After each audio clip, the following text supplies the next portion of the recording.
Nanay ng isang kababayan natin sa bansang Canada na turista lang at bumisita lang sa nasabing bansa, namatay dahil sa biglaang na-diagnose ng lung cancer. At hindi naman ito ang unang beses na bumisita siya sa Canada at meron naman siyang travel insurance.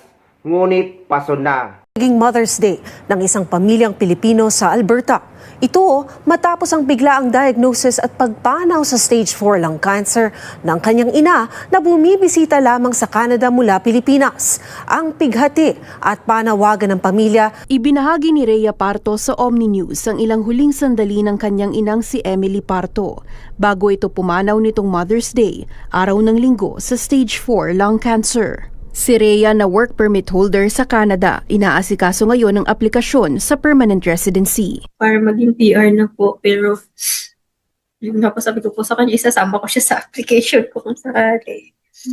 Turista sa Canada si Emily na binibisita lamang ang anak sa Alberta. Hindi rin ito ang unang beses niya sa bansa. Ayon kay Rhea, sorpresa raw sa kanila ang diagnosis dahil wala raw history ng sakit ang pamilya.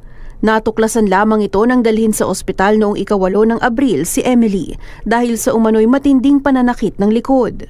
Mula Rocky View General Hospital, inilipat pa sa Foothills Medical Center si Emily. Ayon sa mga doktor, kumalat na raw ang cancer sa kanyang spine at utak. Apektado ang kanyang pananalita at paggalaw.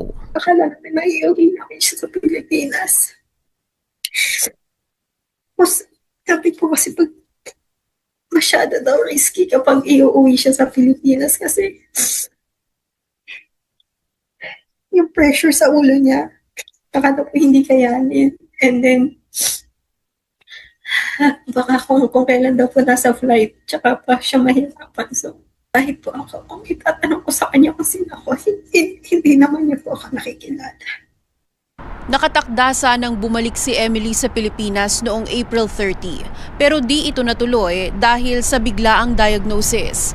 Bagamat may travel insurance, napaso na ito noong unang araw ng Mayo, kung kaya't ang pamilya wala pang kasiguruhan kung ano ang saklaw ng nasabing insurance. Hindi daw po nila sa akin mabibigay yung itemize. Yung itemize na invoice unless discharge na po kasi yung dun pa lang daw po nila ma-generate lahat.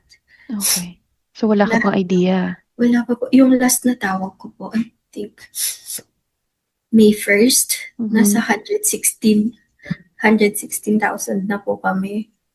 Which is, hindi ko pa po alam kung alin na po dun yung mako-cover ng insurance. Isang GoFundMe page ang isinagawa ng pamilya na noong una para sana sa rescheduled flight pa uwi ng ina at sa gastos sa ospital na hindi nasakop ng insurance. Ngayon, umaasa silang ang makakalapang pondo magagamit para sa repatriation ng labi ng ina. Kahit man lang makatulong sa hospital bills niya. And of course, syempre prayers pa din. Minsan maiisip natin na ang buhay ay napakaikli lang na hindi natin alam ang mangyayari sa araw-araw at hindi rin natin alam kung kailan tayo kukunin.